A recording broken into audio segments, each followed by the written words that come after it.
Holmes, poor little Wiggins needs our help.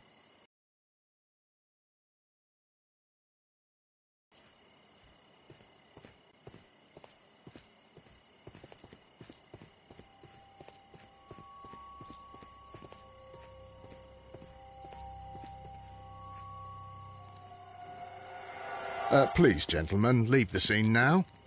Oh, Mr. Holmes, is that you? Good evening, Constable... Constable Marrow.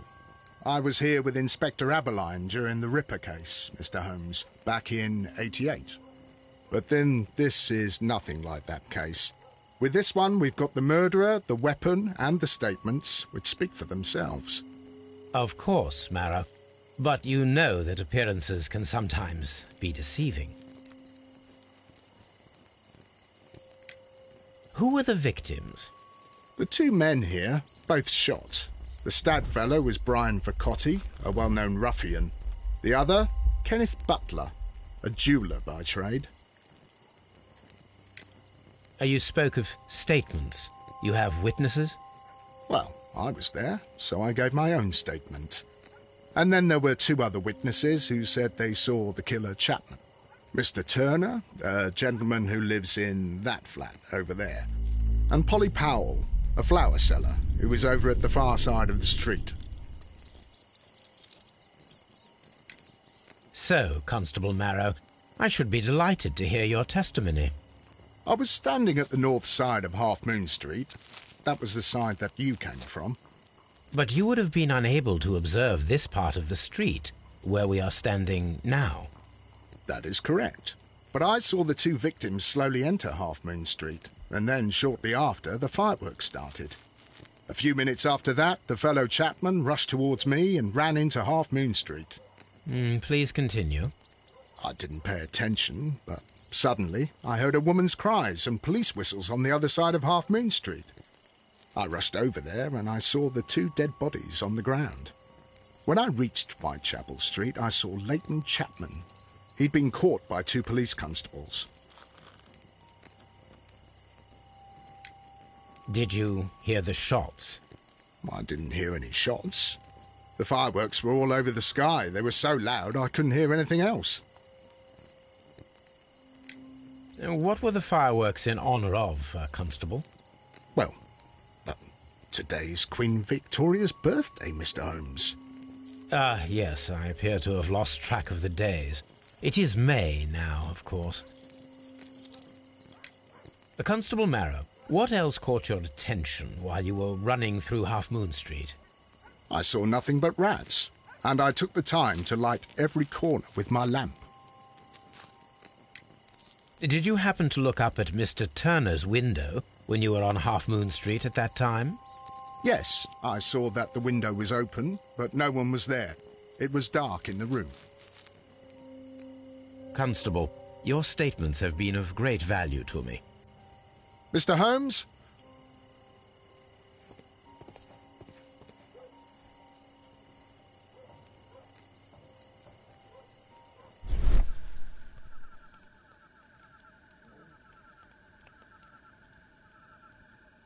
A piece of wood that has...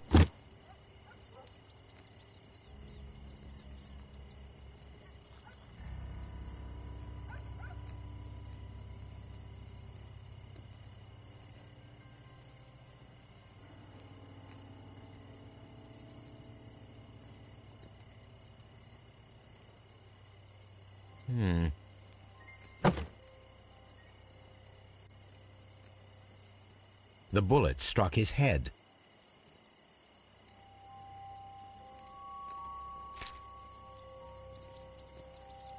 This is an ordinary key.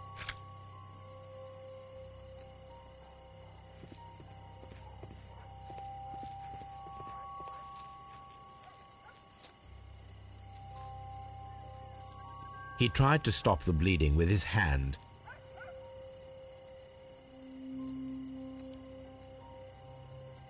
The bullet penetrated his stomach.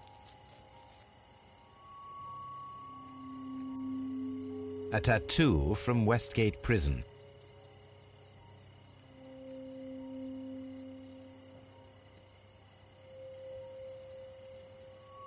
Brian Vercott.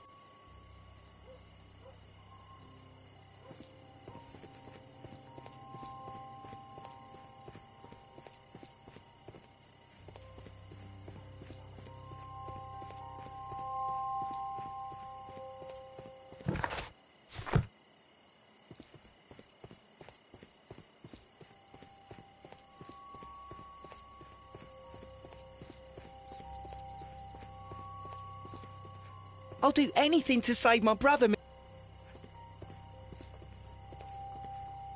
Good evening, Mr. Turner. I heard Constable Varro reply to you as Mr. Holmes. Are you... Excellent. Might we hear your story?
Could you tell us everything that you may have seen or heard? I was already in bed when the fireworks started. Please continue. I quickly got up and I grabbed the lamp from my nightstand and I rushed towards the window. I looked down and I saw two bodies. And there was a man with a gun who was standing nearby. Where exactly? Well, near this body. Did he notice you? I don't think so. He rushed towards Whitechapel Street without looking around.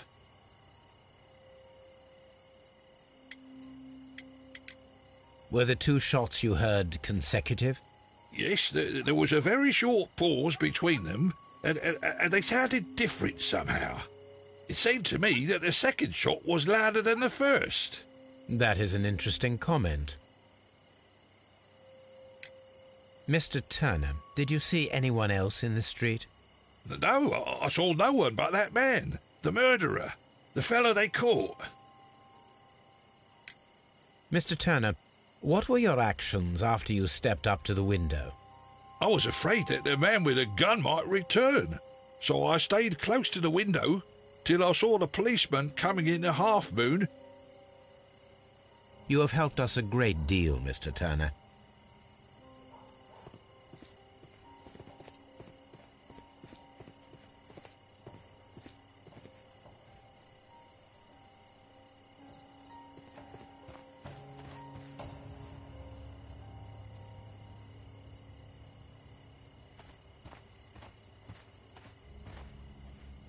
Mrs. Powell? What do you want? My name is Sherlock Holmes.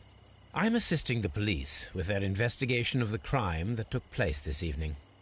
Well, I've already gave my testimony. Could you tell us everything that you may have seen or heard? Yes. I was selling my flowers as usual, and then... But then, all of a sudden, a young lad ran out of Half Moon Street and stopped just by me. He had a gun in his hand. He was like a ghost, and all covered in blood. It was dark, but I could see him, because of the flashes from the fireworks. And then? I screamed as loud as I could. I knew that a policeman should be on duty in the vicinity. He had no time to escape. Then another constable came out from the very same street, and I heard him talking of a horrible murder. Mrs. Powell, did you hear the gunshots? I'm not sure. You know, what with the fireworks? Did you see anyone else leaving Half Moon Street, prior to or at the time of the crime? No, sir, I did not. Even with all the fireworks, I was very attentive, as I'm always on the lookout for customers. My thanks to you, Mrs. Powell.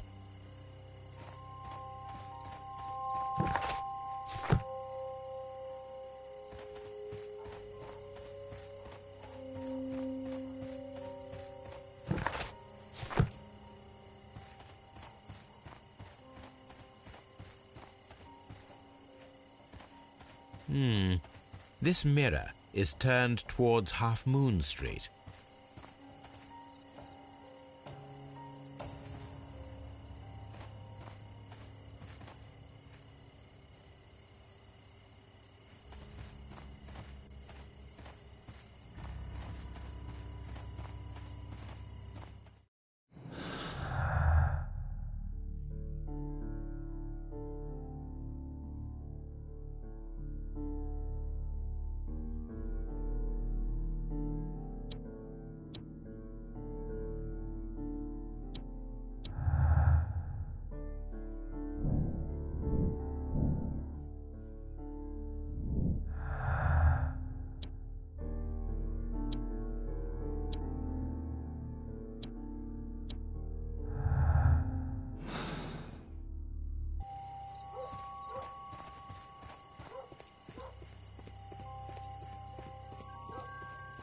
I'll do...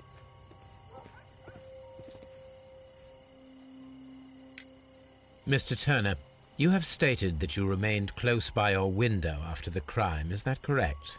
Oh, yes, Mr. Holmes. I stayed at my window until dead bodies.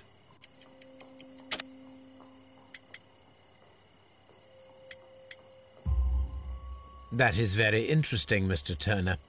Constable Marrow stated that he did not see anyone at the window when he was running through Half Moon Street. Well, I think Constable Marrow and me, we might have been distracted by the whistles and shouts coming from Whitechapel. We could have missed each other somehow. You understand what I mean? It was a bit of a stressful moment, to tell you the truth, sir. Allow me to form my own theories, Mr. Turner. Would you mind showing me the view that you had from your window? Not at all, Mr. Holmes. Please, follow me. Mr. Turner appears to live very modestly.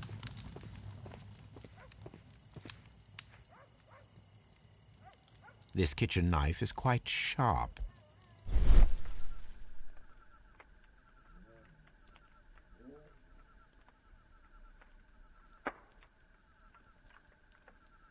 There are pieces of this kitchen knife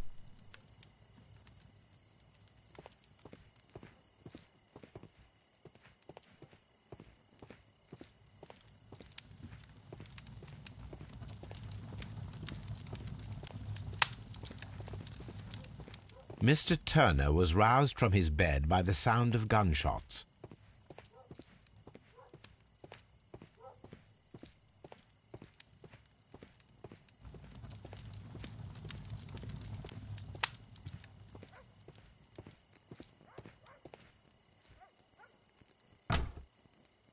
So, that's the view Mr. Turner had when he opened the window. The dead body of Kenneth Butler. Brian Vercottes. Mr. Turner had a perfect view of the crime scene. He saw the bodies clearly. Anything else?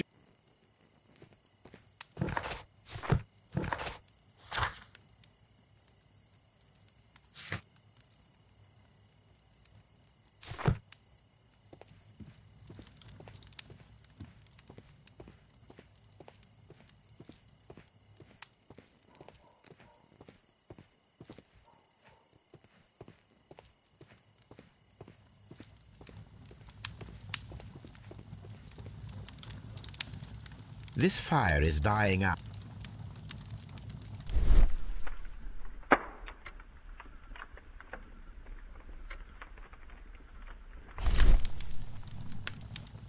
The papers are almost...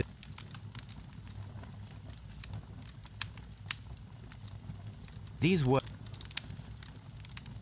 The papers were thrown into the fire just a short while ago.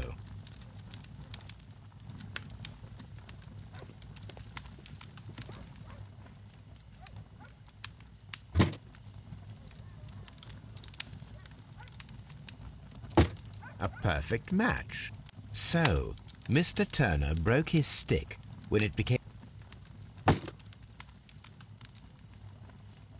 The books on this shelf are in a mess.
No, it didn't happen this way.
No, it didn't happen this way.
No, it didn't happen this way.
So Mr. Turner used a book to hide an object that he found on Kenneth Butler's body. The question is, what did he find?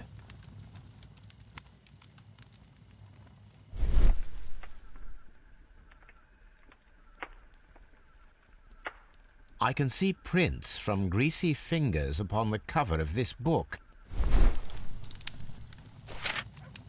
Well now, what a find! A precious jewel, concealed inside a book.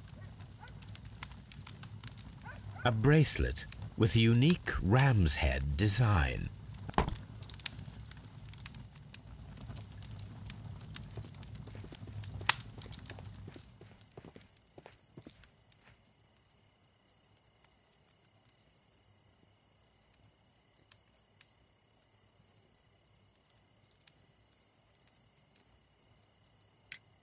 Mr. Turner, how would it be possible for a man of advanced years, such as yourself, to rush from his bed to the window in a matter of seconds, as you have stated? Well, I'm able to move very quickly, despite my age. And when the situation requires it, Mr. Holmes. I highly doubt that, Mr. Turner. I observe that you suffer a severe limp due to your injured right leg.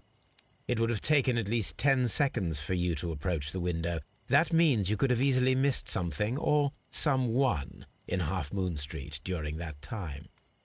You're right, Mr. Holmes. I could have missed something. But it did seem to me that everything happened so quickly. Time can pull tricks on you.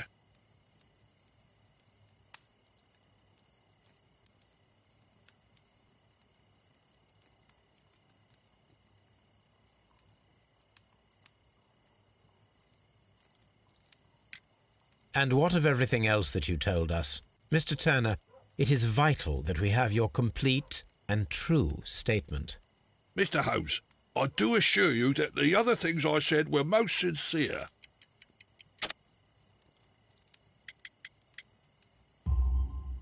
Mr. Turner, you were not sincere with me. Not then and not now. But Mr. Holmes... This, Mr. Turner, does not look like anything that a poor man might possess. It is worth more than the home that you live in. I can explain. No, merely correct me if I am wrong. Chapman through the window. But you also noticed a glittering object on the ground, this precious jewel. You walked down and took the bracelet from the body of Kenneth Butler, and when you heard the whistles, you hurried away. That broke your walking stick. It caught fast between the cobbles. Constable Marrow was unable to see you in the window as you were climbing up the stairs on your way back to your flat. Upon returning home, you hid the precious jewel inside a book. Mr. Holmes, please don't send me to prison. I didn't do anything bad. I'm just a poor man. When I chanced upon the bracelet, I saw it as an opportunity to make a little money. I was desperate. I only took the bracelet, that's all, I swear. You made a mistake by lying to me. But you are not a criminal. I believe that. Although I must return this bracelet to its rightful owner.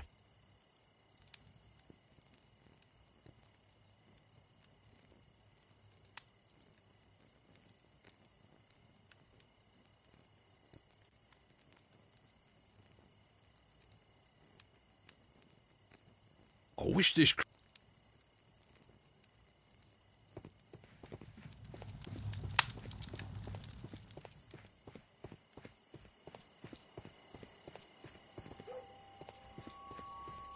It would be...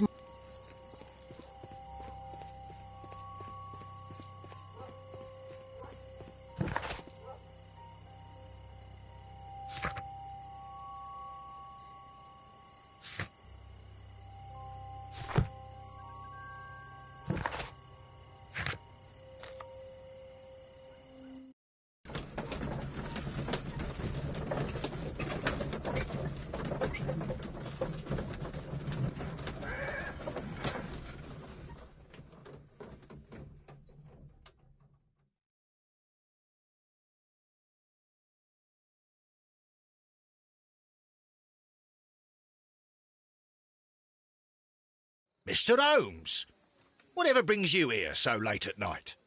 I'm interested in the case of young Leighton Chapman. He was arrested earlier this evening and accused of a double murder. I beg your pardon? That case is quite clear to the police.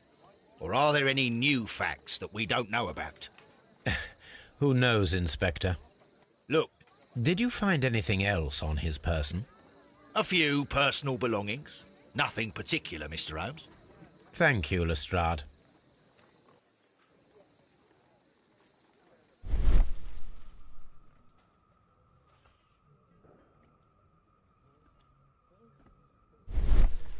Mr. Holmes, what is the trouble with that lad? Isn't... I'm all...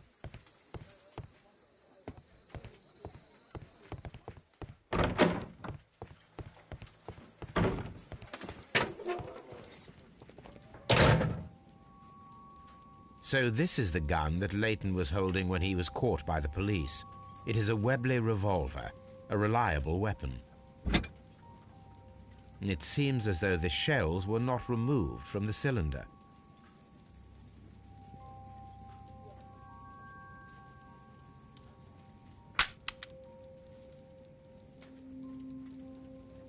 Two out of the 6 shells have been fired. There were 2 shots.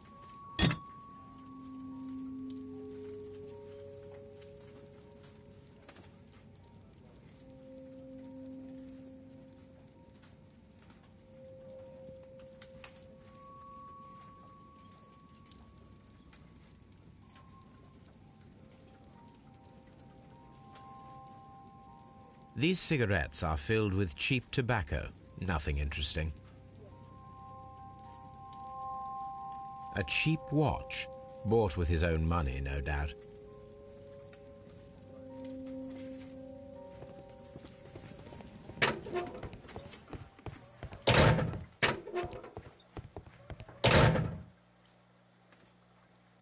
Mr. Holmes? Please escort.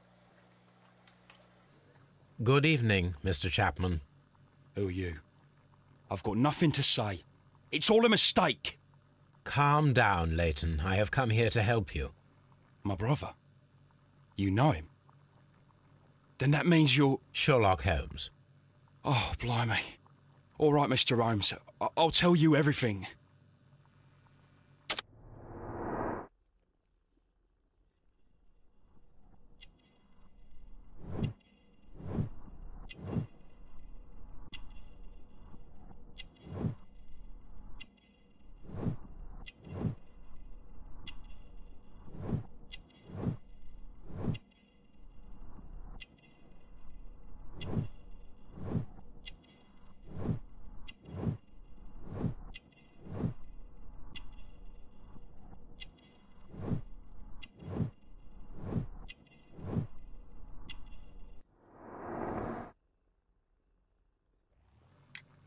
Good.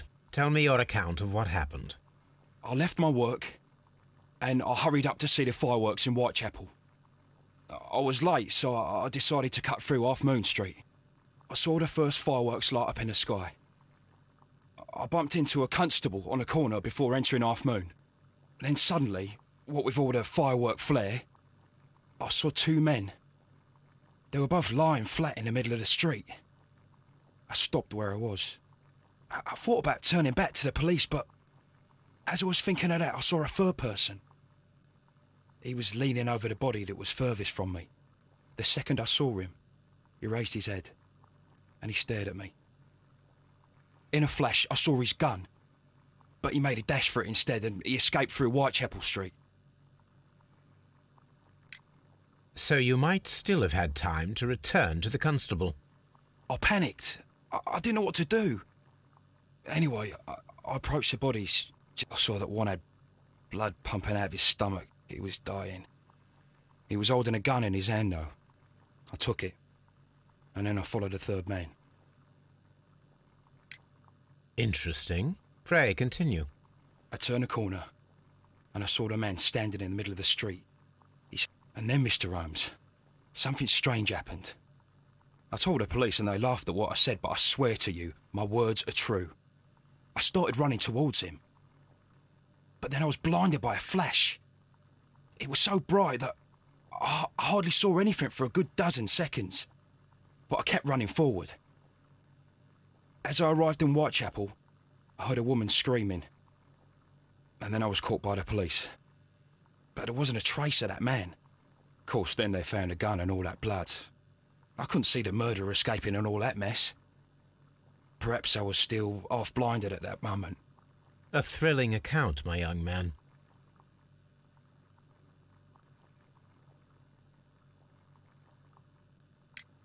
Leighton, are you able to describe the person whom you saw standing in Half Moon Street? Well, I wasn't able to see his face at all. It was too dark, and he was too far away. I could see his silhouette. And what about that? Nothing so special. He was wearing a jacket. He was quite average in size and his weight. I see. Was there anything else that struck you at the time? No. But perhaps... It's strange, but I can't remember the sound of his footsteps as he was running away. Perhaps it was because of the fireworks or the surprise. Leighton, I confess I am puzzled. Why should a young lad like you take a gun from the hands of a dead man and set off in pursuit of a probable killer? I know. I keep wondering that, but at the time it was like a reflex. You were willing to risk your life. That was a little foolish, unless you wanted revenge. No, Mr. Holmes. I was just being brave and stupid. I'm sure that you were, but I believe that you may have recognized one of the victims, Brian Vercotti. You knew that gentleman well, did you not? However could you know that? You have a typical tattoo of the Westgate Brotherhood upon your hand. I observed exactly the same mark upon Mr. Vercotti. You came to know him from your sharing a past prison sentence. Am I correct, Mr. Chapman? Oh, God. You're right, Mr. Holmes.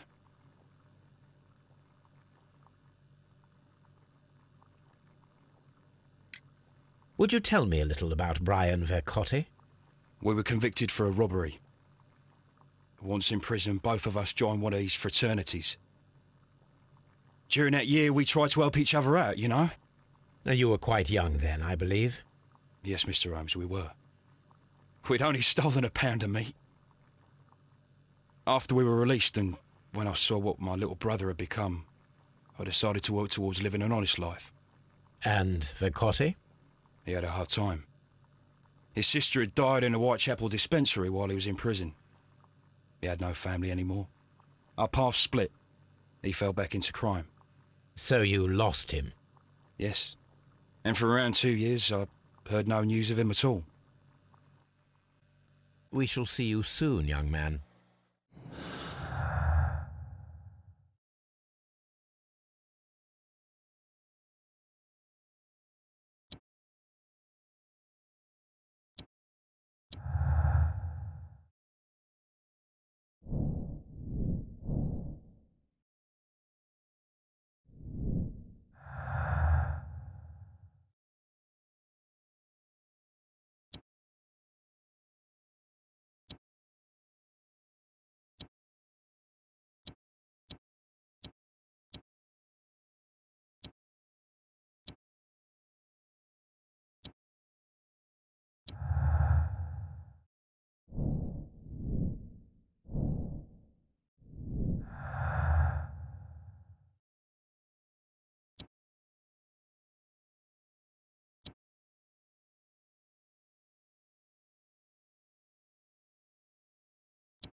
That is not.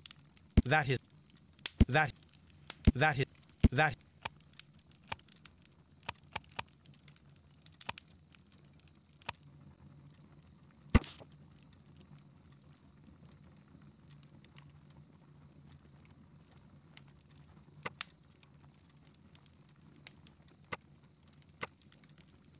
Here it is.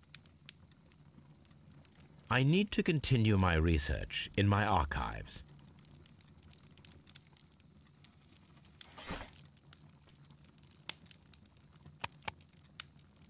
That is not.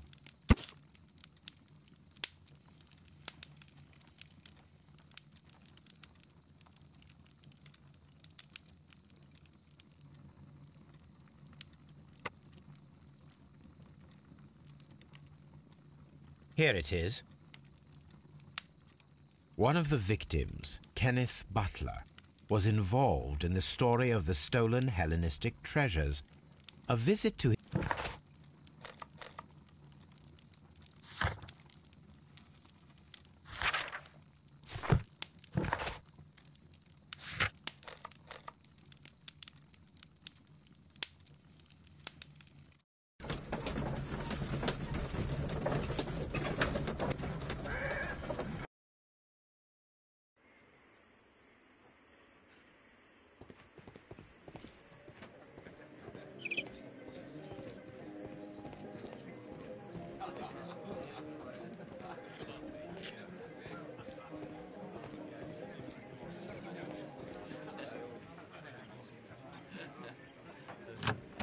Mr. Butler's key matches the lock. Perfect.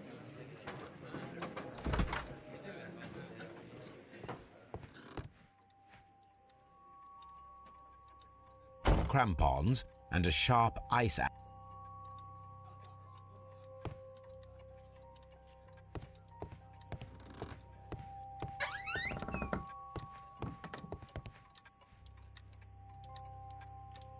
A flare pistol. Perhaps it was pawned by a destitute sailor.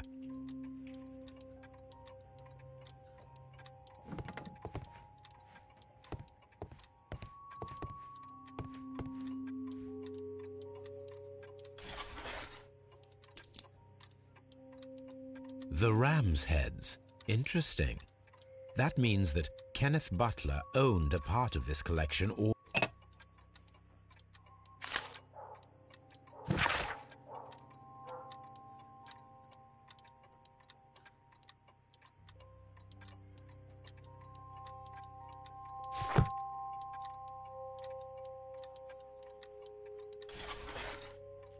it looks as though Mr.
What's up with you, lad? What are you waiting for? I'm waiting for my brother to be released. Your brother? The one that you caught, beat up and imprisoned. Ah, the murderer. He ain't killed no one, copper. Watch your mouth, lad, else you'll be joining that worthless brother of yours.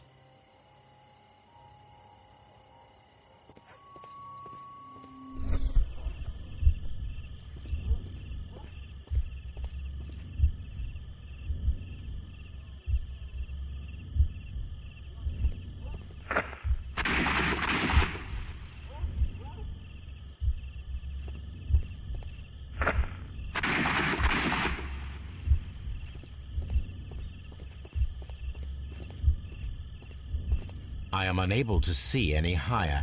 I need to find something to lift my lamp.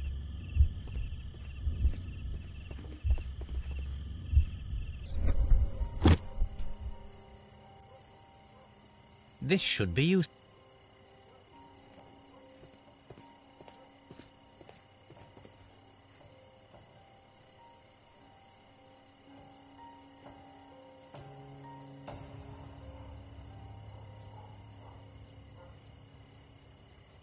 This is most definitely a Watson, there was a third shot fired in this street.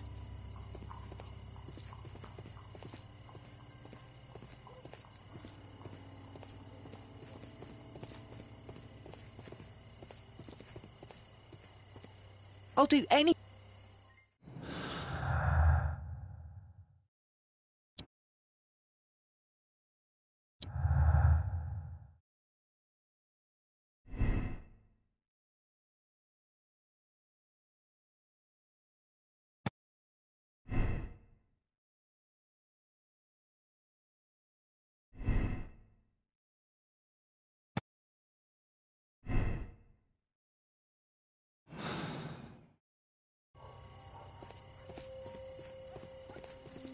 It would...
Constable Marrow, I would value your assistance in this investigation.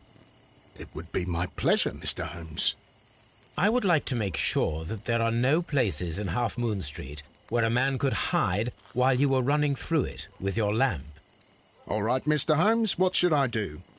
Take your lamp and start walking, just as you did before, and try to find me. Understood.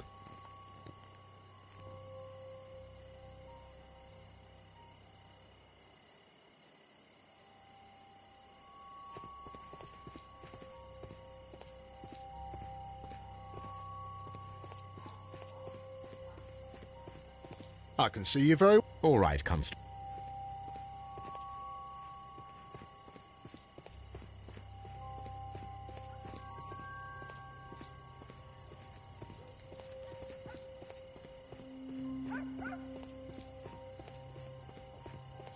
No, this is not...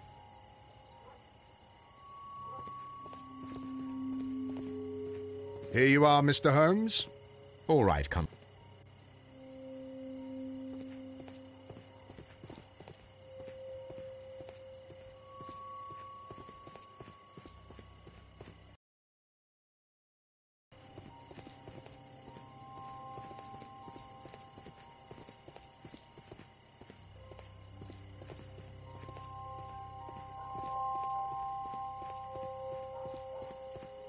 No, this is not...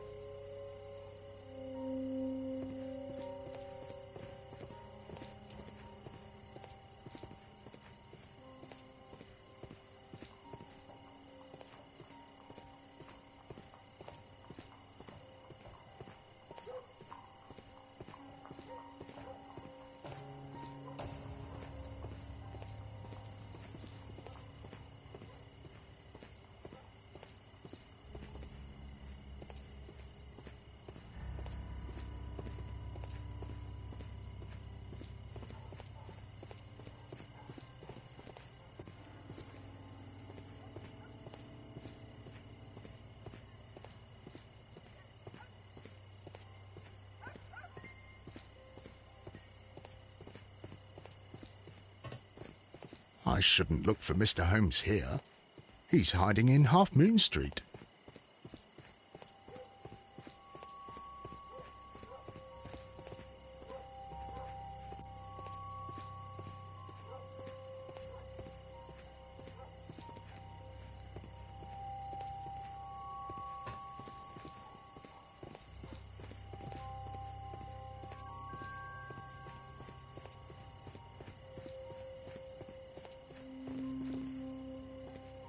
Mr. Holmes, it was... It is obvious now. No one could escape.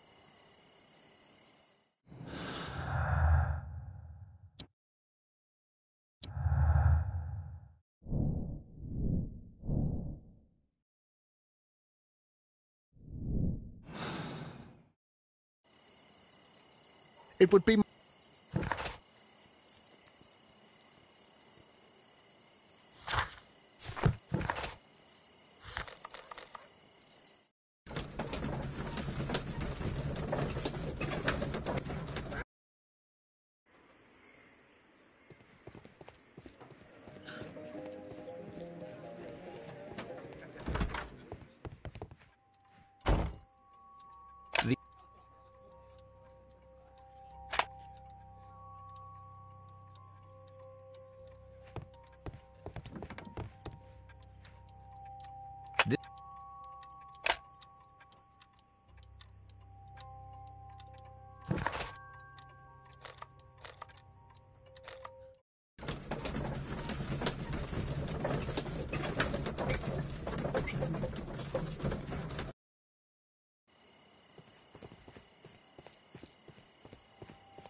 Why are you looking at me all the time like that?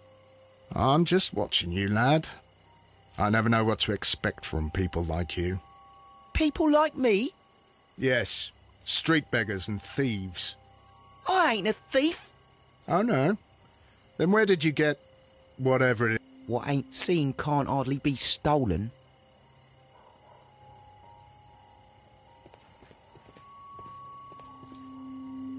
Constable Marrow, Watson, I would like to perform another kind of reenactment with your help.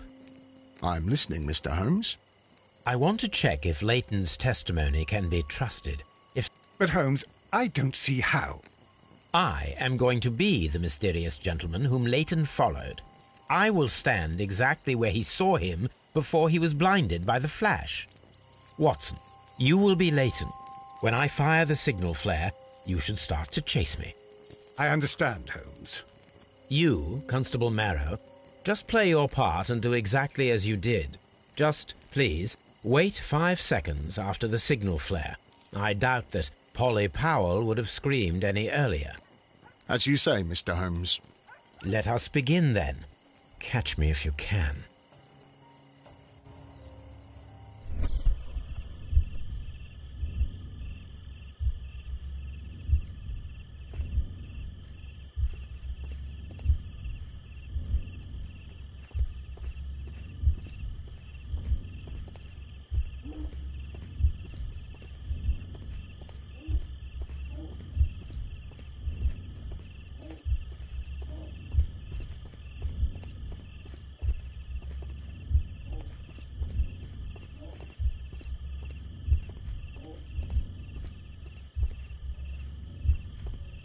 This wall is cast in shadow.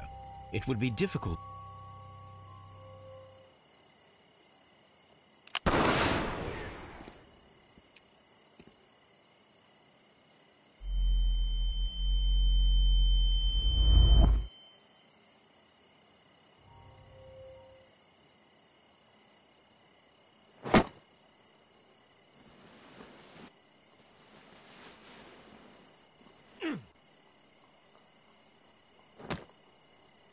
I can barely see anything.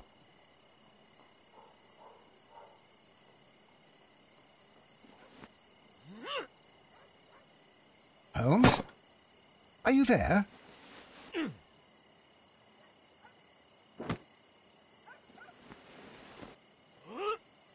I should try climbing faster.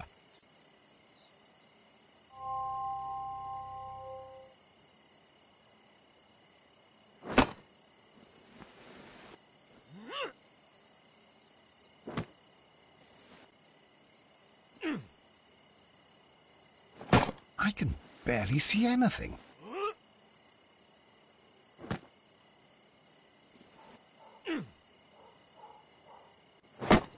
Holmes? Are you there? Where is he? My God, a man can't just disappear like that. Holmes? Holmes? Where are you? I cannot see you, Mr. Holmes. Dr. Watson, it seems that Mr. Holmes has disappeared. Don't worry, gentlemen, I am up here, above your heads. How on earth did you get up there, Holmes? I am using crampons and a climbing axe, although the person we are looking for did not leave any traces of such tools. Constable, is there any way to get to the top of this building? Yes, Mr. Holmes, I can show you. The door to the building can be found from Whitechapel Street. Gentlemen, I am on my way down.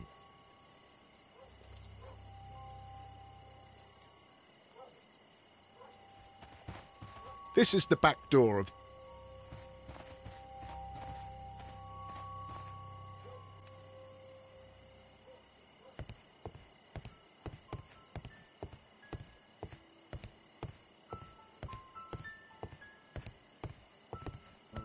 These shards of glass are from the window above.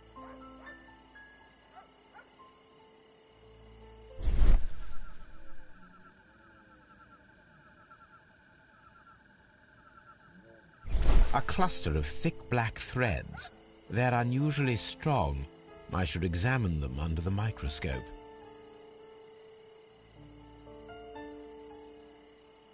It's empty. It's empty. It's empty. Someone broke through the window to get inside the attic, but in his haste he ripped his jacket. We can conclude that the person whom Leighton saw climbed up the wall, broke into the attic window, and escaped through the hatch.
Let us take a closer look.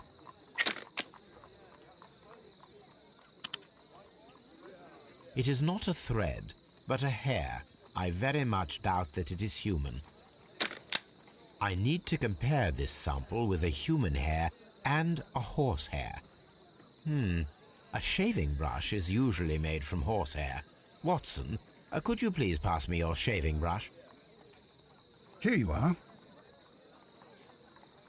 Watson, look, what's outside the window? Well, I don't see anything. Ouch! Holmes! Oh, don't make such a fuss. One little hair.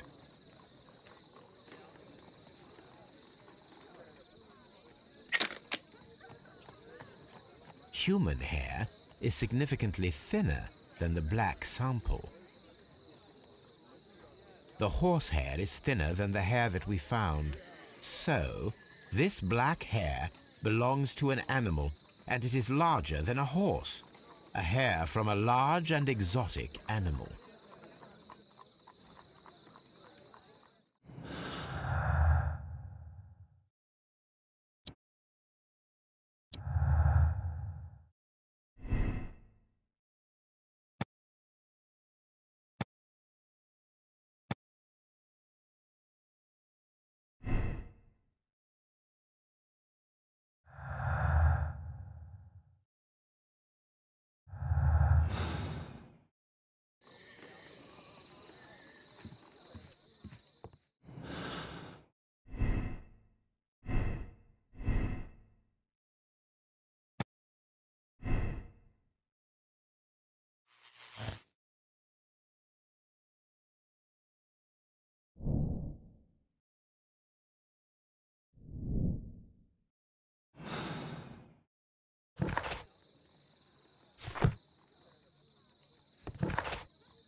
Wiggins, my lad, what are you doing here? You'd best... I've done nothing wrong. You'd learn more by watching Mr. Holmes. He knows exactly what he's doing. Not like you. Oi, watch your tongue. It would be... Mr. Holmes? We have good news for you, Wiggins. The investigation has proven very interesting so far. We found facts and details that confirm your brother's innocence. I knew it, Mr. Holmes. But for now, Wiggins, we need your help. Anything you like, Gov. I need you to locate a circus that has stopped over in London. It needs to have disposed of at least one exotic animal, a very large one. You can count on me, Mr. Holmes.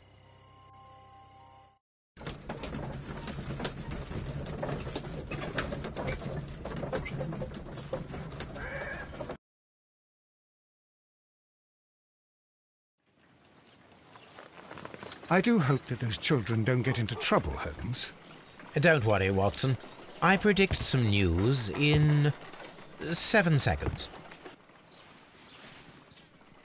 Mr. Holmes, we found it. Here it is.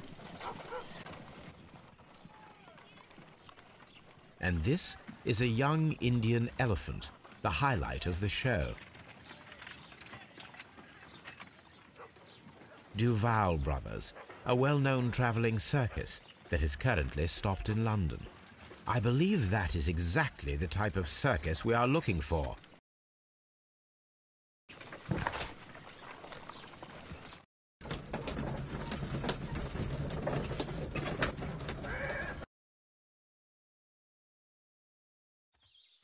Aye, you! Stop right there. Good morning, sir.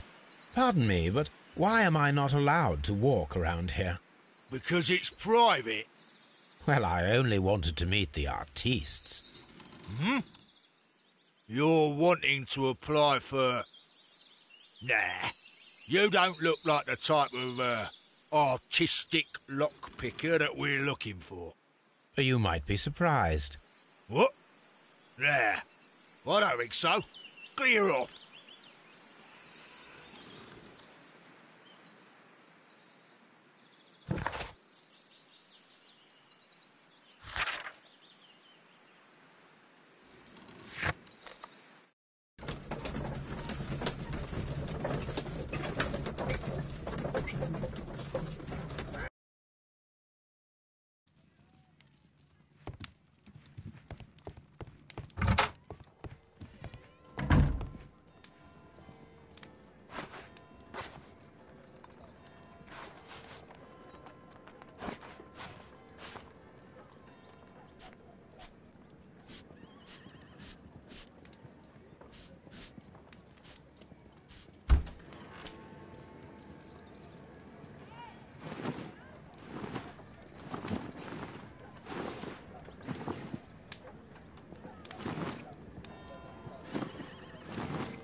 I'd better wear a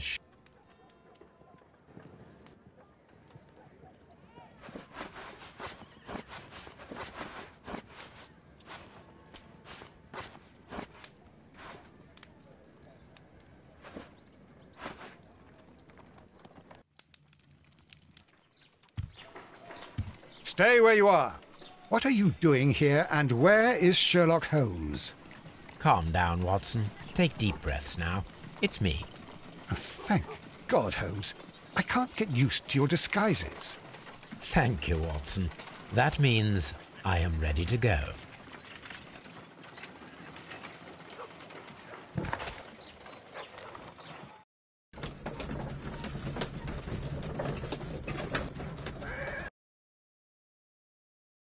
Who are you? What's your name? My name is Nigel. I'm here to open the locks. Talented, eh? Let's see. Go inside the marquee and show yourself to Charles Foley.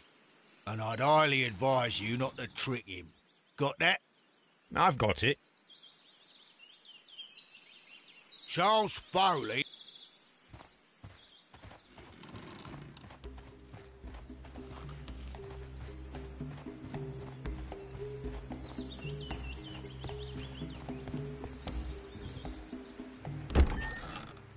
So, everything is here, just as you asked. And what about the money? Some of the barrels are wet. Transportation issues, it couldn't be helped. Whatever. We'll be here after midnight to pick up the supplies. I want to be paid first. No. You'll be paid after we make the transfer, as I said. Right? I hope that no one saw you. The police are on the lookout. Of course not. I'm a professional. Glad to hear it. Be ready for tonight, then.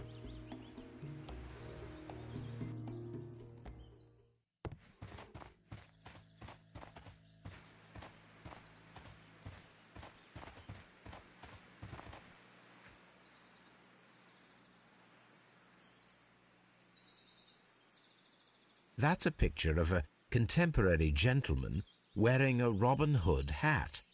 Interesting. From lambs into lions. Those are words of encouragement, and this poster was clearly made to fire up rebellion amongst the... There are enough posters to paste across half of London's wall. This printing press is old, but still quite capable of printing hundreds of pages per day.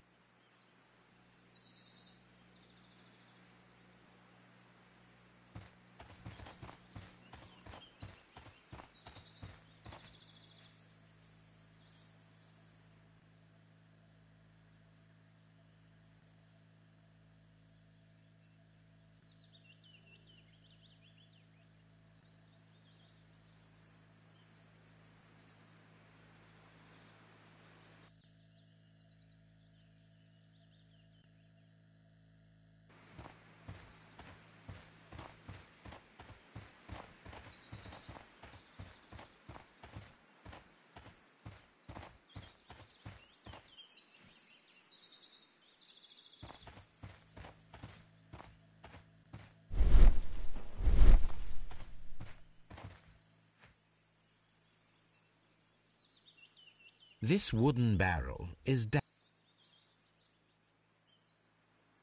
There is a spot on this barrel that was intentional. The crest of the Honourable Artillery Company. Could it be gunpowder? I need to be sure.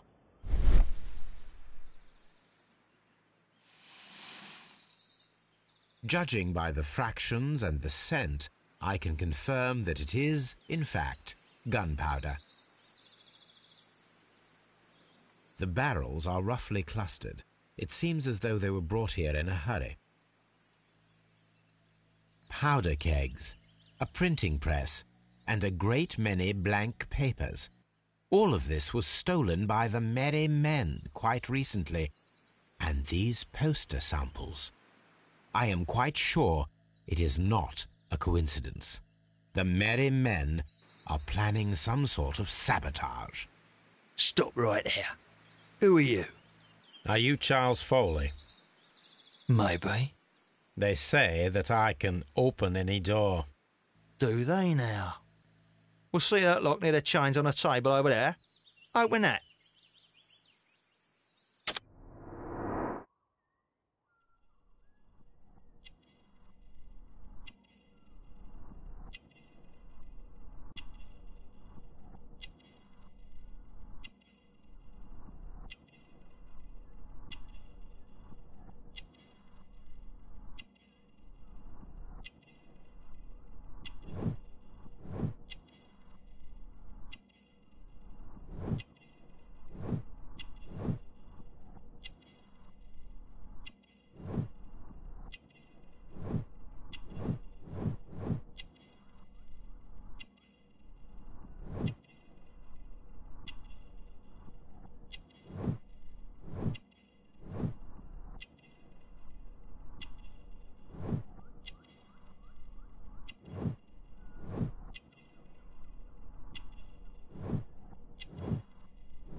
Are you still...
Oh.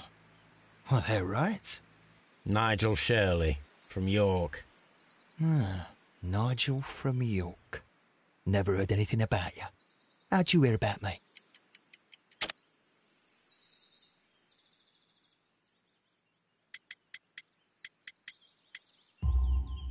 It's a long story.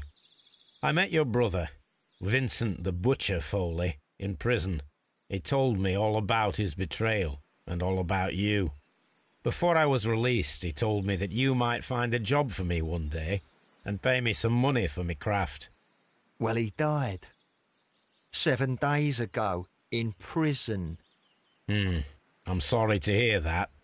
That's all right. The traitor has paid the blood price for it. And you'll do the job anyway, because I need a talented lockpicker. I know just where to search for his legacy.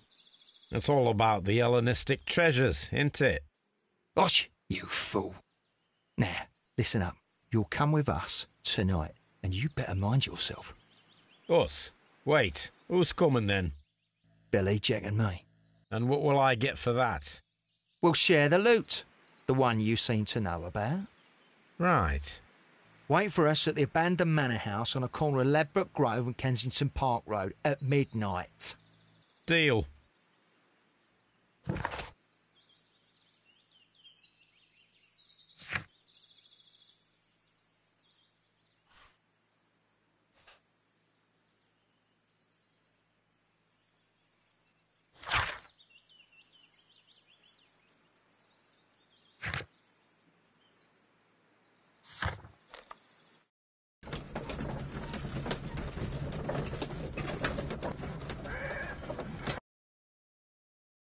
Here I am at the manor.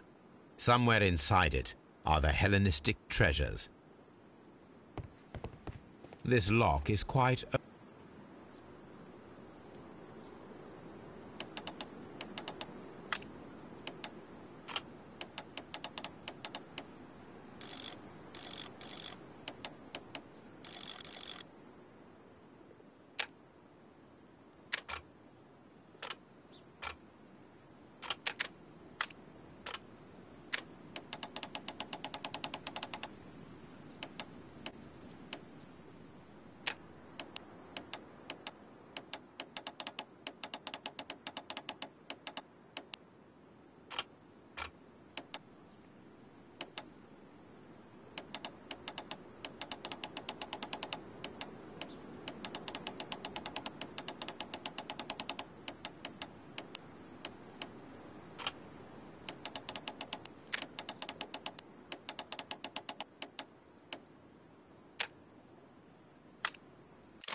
I need to find where the safe is hidden and lockpick it.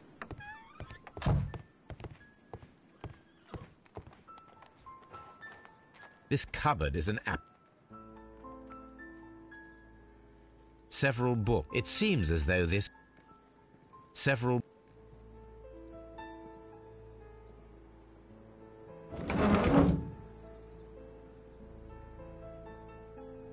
So, that's...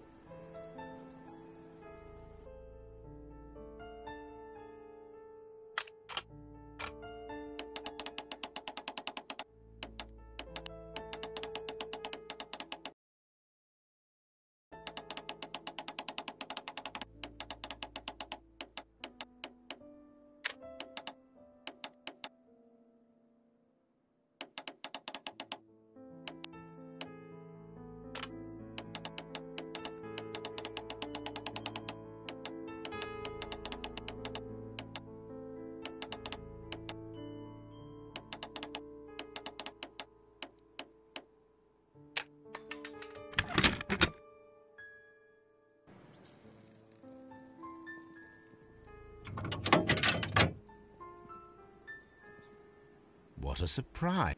I recall that precious key around Foley's neck. Let us check the thieves' possible escape routes in the event that they are caught off guard by the police.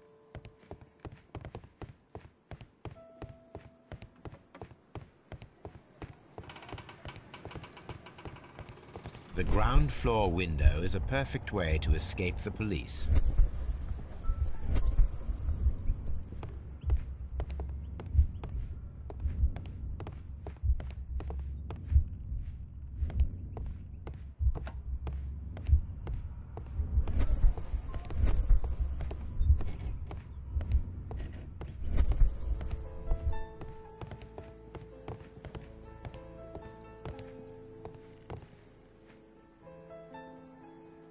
Oh, that's a love.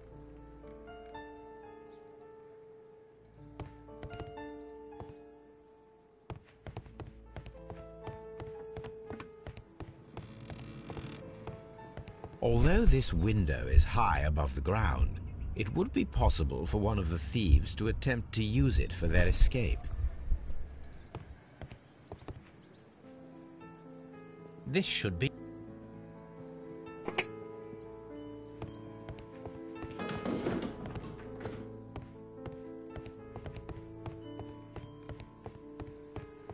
Although this window is high above the ground, it would be possible for one of the thieves to attempt to use it for their escape.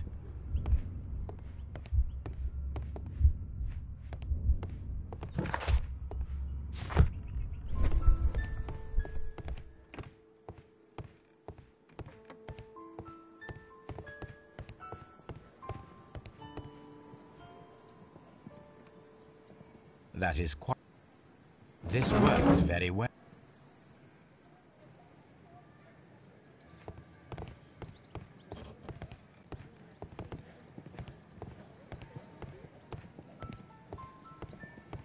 This door is a perfect means of escape in an emergency.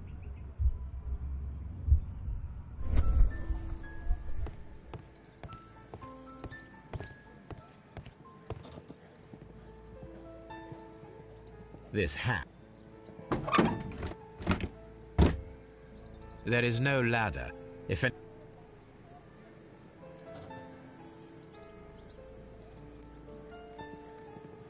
This chair is very solid and well made. This should be used.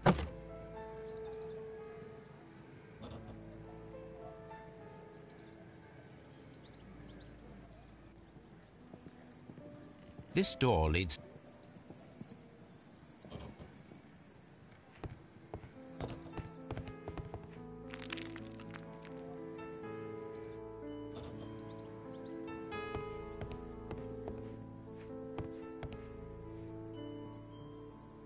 This should...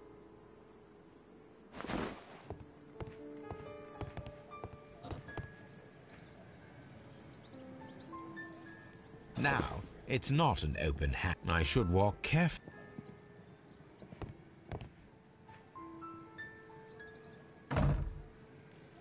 The door is...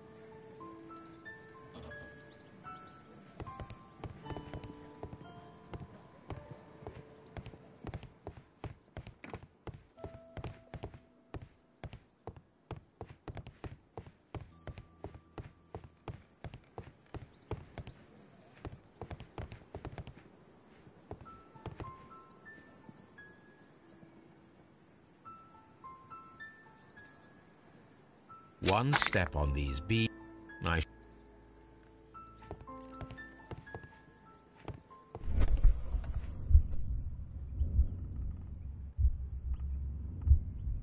Any thief who finds his way upstairs. Now, if a thief runs through the kitchen, he'll pay us.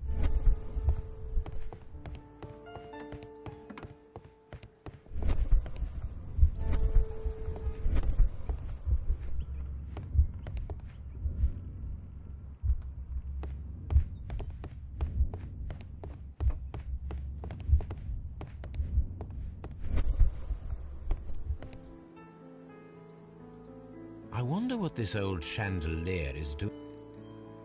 I suppose that the thieves already...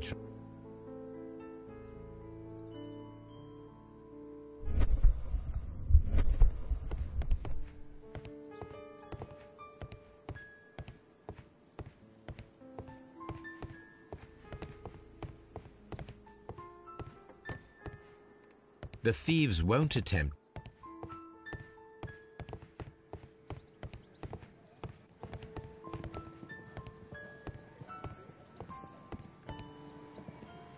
This...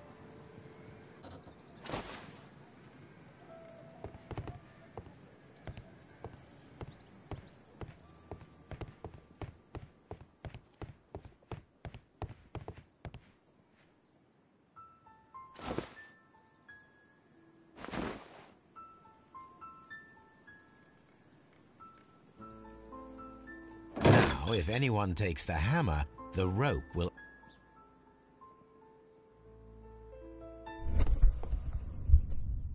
If he runs through the dining room and takes a sledgehammer to force open the door, the chandelier will knock him down. The traps for my circus companions are all prepared. I can leave now, but I'll return later with Charles Foley and his companions.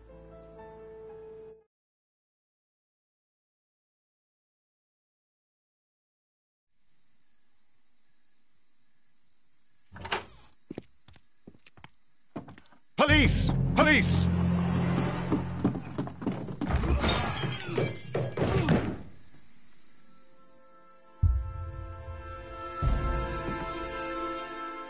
Stop where you are! Where are they? Trapped, Watson, with your assistance. How so? Oh, you sounded just like a real bobby, my dear fellow. You startled them into the traps. I did? I assure you, Watson, it was quite an entertaining show. They will not escape the house now. You scum! And this is the pistol used for the murder in Half Moon Street. How do you know about that? Have you closed the case yet, Sherlock? Mycroft, what are you doing here? Did you follow me? Sherlock, it may seem that I used you, but you should be pleased to know that you have served our Queen well, in this instance. So now, let us catch the big fish. But this man is not one of the merry men? No. Then why exactly are we here, Sherlock? This gentleman, Charles Foley, has been involved in a double murder, and the hunter of a set of valuable antiques, the Hellenistic treasures, which disappeared in a theft many years ago. You're no better than the coppers!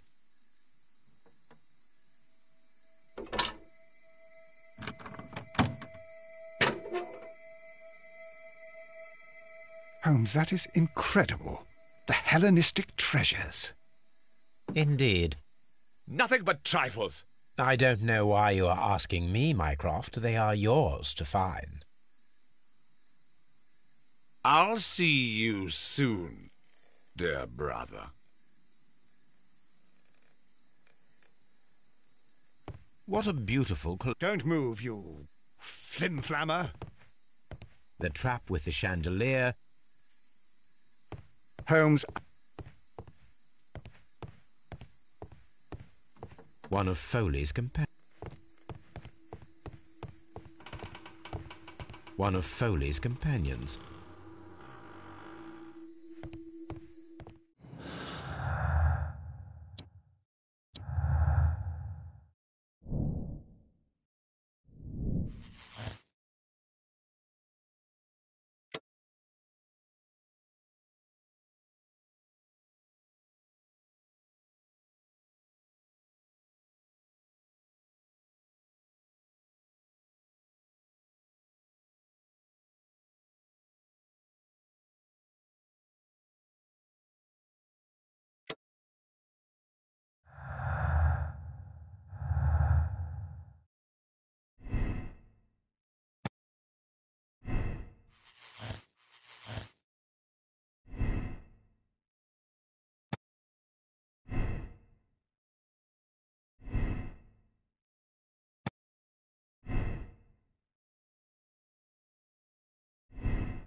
The trap with...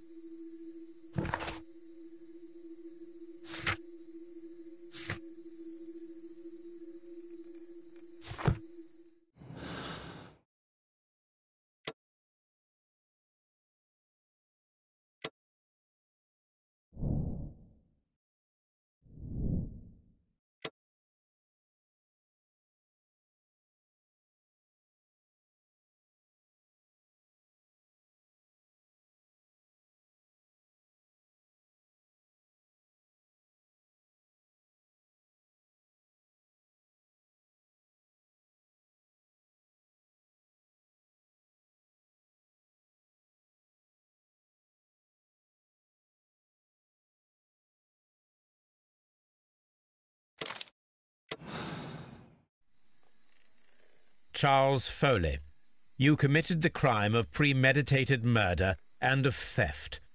You will be severely punished for your deeds. You are pitiful. Save your words for the gallows. I shall leave now, Watson. Gentlemen, please take our friends here into custody. Where are you going? I have unfinished business. I'll see you at Baker Street.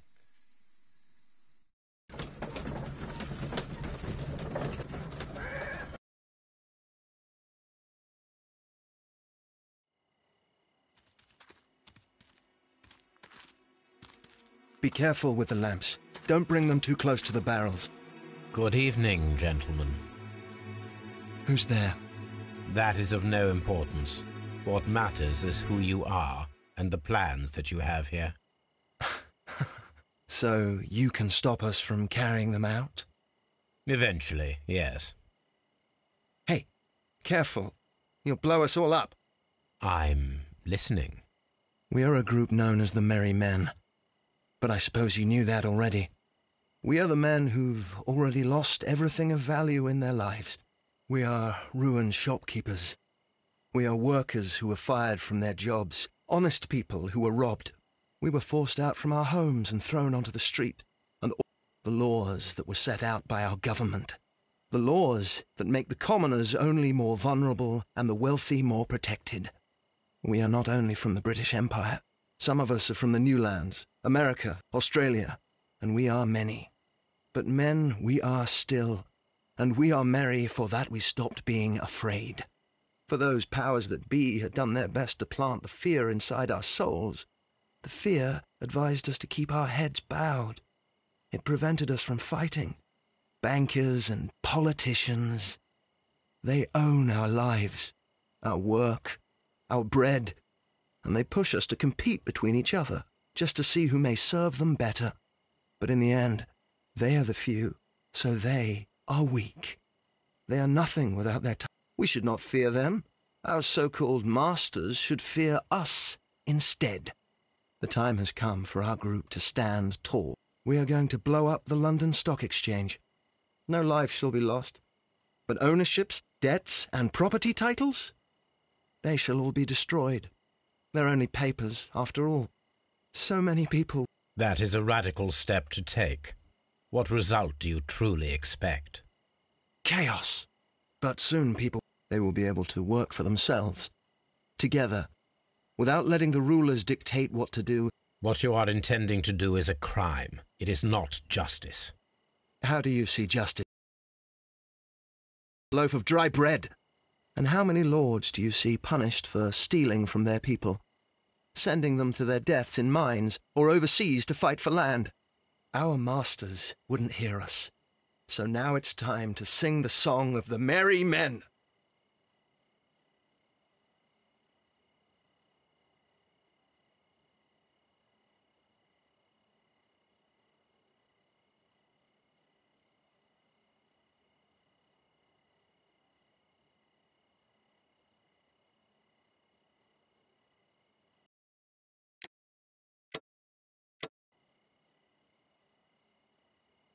When people fight the order, they are too blind to see the consequences that throw society into chaos. I shall stop your actions, but not you. Run. Now!